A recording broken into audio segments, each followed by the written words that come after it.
บายดีมื้อนี้เฮาสิพามาเอาตัวนิ่มหางบักใหญ่อยู่ลุ่มนี่หางใหญ่เท่าใดล่ะสิเอาได้บ่เนาะเฮ็ดจังไดเนาะบัดนี้มีผลงานเอาหางมาเร็วหางนิ่ม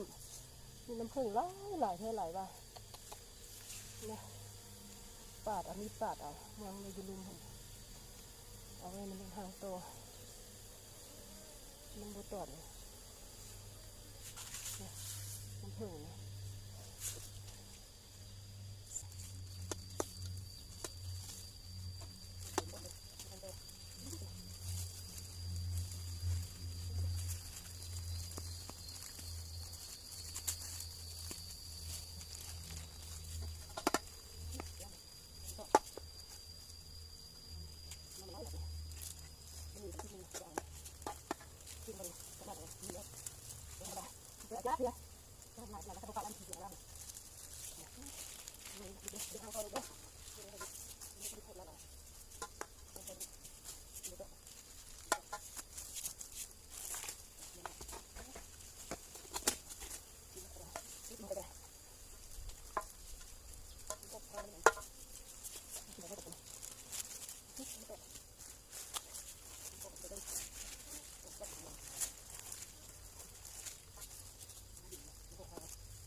โคตรแซ่บเลยหอ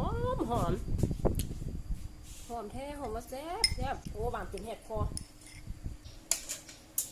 แซ่บเลยแซ่บมามันน้ำผึ้งสดๆเป็นยาขนาดนี้แซ่บ